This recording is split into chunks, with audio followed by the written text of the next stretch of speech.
SSC के calendar के according SSC CGL मई जून में हो सकता है, उसका नोटिफिकेशन 31 मार्च 2026 को आ सकता है। तो बहुत कम टाइम रहेगा एसएससी सीजीएल में। हम बात करने वाले हैं एक बहुत इंपॉर्टेंट चीज़ के बारे में कि अगर ये गलती आप करोगे तो यकीन करो सीजीएल 2026 आप पूरा बर्बाद कर सकते हो। और वही उतना ही जब एक साल बर्बाद होता है तो इंसान का कॉन्फिडेंस भी गिरता है, फिर चीज़ें काम नहीं करती सही से। तो वीडियो पूरा एंड तक देखना, ज़्यादा लंबी नहीं करेंगे, बहुत छोटी सी बात आपको बतानी है लेकिन बहुत इंपॉर्टेंट है। आगे बढ़े उससे पहले एक छोटी सी इन्फॉर्मेशन आप सभी को देनी है कि आज टेक्स्ट बुक की सेल का आखिरी दिन है, क्योंकि आज 26 जनवरी है। हैप्पी रिपब्लिक डे आप सभी को। पास ले लेना रात 12 बजे से पहले, क्योंकि अभी इनका पास थोड़ा सस्ता हो रखा है। मेरा कूपन कोड KV10 यूज़ करोगे तो आपको थोड़ा सा डिस्काउंट मिल जाएगा और सस्ते में मिल जाएगा। इसका लिंक हमने नीचे डिस्क्रिप्शन में डाल रखा है। बाकी ये बताने की जरूरत नहीं है कि आपकी तैयारी में मॉक टेस्ट कितना इंपॉर्टेंट है या फिर टेक्स्ट बुक के मॉक टेस्ट कितने अच्छे होते हैं। हर टॉपर इनसे तैयारी करता है, हर कोई रिकमेंड करता है, बस इसीलिए हम भी आपको कर रहे हैं। हमने भी इसी से तैयारी की थी। इंपॉर्टेंट चीज़ ये है कि मई जून 2026 में मई से जून 2026 के बीच में आपका एसएससी सीजीएल का एग्जाम हो सकता है। अब होगा क्या ना कि सभी जानते हैं कि अगर मई में आपका सीजीएल होना है तो हर किसी के कोर्स इस समय लॉन्च हो रहे होंगे। कोई मैथ्स का बैच बेच रहा होगा, कोई इंग्लिश का, कोई जीके का, कोई रीजनिंग का। तो आपने इस चीज़ का ध्यान रखना है कि कोई भी बैच आप परचेस करो तो उसमें सबसे इंपॉर्टेंट ये होना चाहिए कि वो बैच खत्म कितने टाइम में होगा।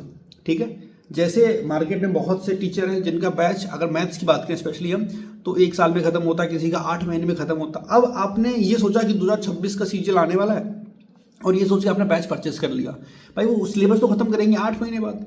तो इससे हुआ क्या ना कि एग्जाम आने तक ना तो तुम्हारा सिलेबस होने वाला है, और वो टीचर्स बाद में करते हैं बहुत कि मान लो एग्जाम में 1 महीना बचा है तो एक साथ रिकॉर्डेड वीडियो VOD फॉर्म में आपको प्रोवाइड कर देंगे। यार उन्होंने तो आपको प्रोवाइड कर दिया 500 घंटे का कंटेंट, पर क्या आप कंप्लीट कर पाओगे उसको? जब कंप्लीट कर ही नहीं पाओगे तो बैच खरीदने का फायदा क्या हुआ? और इसी से आपका एसएससी सीजीएल पूरा बर्बाद होने वाला है। तो कोई भी बैच खरीदना है खरीदो, हम मना नहीं कर रहे। जिस भी टीचर का आपको खरीदना है, मेरा खरीदना हो या किसी और का खरीद रहा हूँ, बस इस चीज़ का आपने ध्यान रखना है कि बैच ज़्यादा बड़ा नहीं होना चाहिए। अगर आपने गलती से बड़ा बैच ले लिया तो यकीन करो सीजीएल 2026 भुगत गया, कॉन्फिडेंस आपका पूरा डाउन हो जाएगा। सीजीएल 2026 चला गया, आने वाले जो एग्जाम होंगे वो भी बेकार होंगे। जैसे एसएससी 2026 का कैलेंडर आया, ऐसे 2027 का कैलेंडर भी आएगा और कैलेंडर आते रहेंगे, आपका कुछ नहीं हो पाएगा। शायद मेरी बात किसी को बुरी लग रही हो पर यही सत्य है। अब कुछ लोग शायद नीचे बोल रहे भैया आपका भी जो 150 दिन का वो स्टडी ग्रुप आया है वो 150 दिन का क्यों है? तो बालक वो स्टडी ग्रुप है, वो मैथ्स का बैच नहीं है।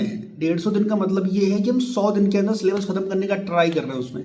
ठीक है, और जो एक्स्ट्रा दिन हमारे पास है वहां पे हम आपको रिवीजन करवाएंगे, प्रैक्टिस करवाएंगे, ना कि हम आपको 150 दिन तक सिलेबस खत्म करा पाएंगे। मेरी बात समझिए, तो ये फर्क है दोनों में। मैथ्स के बैच में क्या होता है कि अगर आपका मैथ्स का बैच 100 दिन में खत्म होगा ना, तब जाके 150 दिन में आपकी तैयारी होती है, क्योंकि सिर्फ बैच खत्म करने से आपकी तैयारी कंप्लीट नहीं होती। बैच आपने खत्म कर लिया, चाहे आप यूट्यूब से करो या फिर आप पेड बैच से करो, लेकिन बैच खत्म करने के बाद उस टीचर की PDF या PY की जब आप लगाओगे तब जाके दिमाग में आपके मैथ्स धसेगी, प्रैक्टिस करोगे तब जाके एग्जाम को सही कर पाओगे। सिर्फ बैच कंप्लीट करने से सिलेक्शन नहीं होता। तो इस चीज का आप सभी ने बहुत ज्यादा ध्यान रखना है कि कुछ भी हो जाए ऐसा बैच परचेस मत करना। हाँ, अगर आपका टारगेट है 2027 का सीजीएल तो ठीक है, 2027 का सीजीएल टारगेट है, आप 1 साल का बैच आराम से लो, धीमे धीमे उससे कवर करो, कोई दिक्कत नहीं है। लेकिन ऐसा बैच मत लेना जहाँ पे बहुत सारी क्लासेस हों, 8-10 महीने में सिलेबस खत्म होने वाला हो, तो यकीन करो आप सीजीएल अपना बर्बाद करने वाले हो। बेटर ऑप्शन क्या है? पहला, या तो कोई ऐसा बैच है जो 3-4 महीने में खत्म हो जाए, ये एक अच्छा ऑप्शन हो सकता है। दूसरा ऑप्शन आप यूट्यूब से कर लो। यूट्यूब पे क्या है ना कि अब सबको लगता है कि पेड बैच ही बेस्ट होता है, ऐसा नहीं है। यूट्यूब पर भी कंटेंट बहुत अच्छा होता है। जैसे हम अपने अगर पेड बैच की बात करें और यूट्यूब वाले बैच की बात करें, हम अपने यूट्यूब वाले बैच को 75 डेज वाला जो बैच था उसे कभी नहीं बोलेंगे पेड बैच से खराब है। क्यों? पेड बैच में हाँ हमने थोड़ा डिटेल में चीज़ें करवाई हैं, वहाँ पे हमने थोड़ा शॉर्ट में करवाई, कम टाइम में करवाई, लेकिन सेम वैल्यू बराबर है दोनों जगह। बस फर्क ये है कि शायद 75 डेज में किसी बिगिनर को लगता हो कि थोड़ा और वीडियोस होती, थोड़े सवाल ज़्यादा होते, ज़्यादा अच्छा रहता। लेकिन हो सकता है कोई एडवांस बच्चा हो, वो बोलेगा नहीं इतना सफिशियंट है मेरे लिए। तो बहुत ज़्यादा पढ़ने की ज़रूरत नहीं है, उतना पढ़ो जो आप बार बार कर पाओ।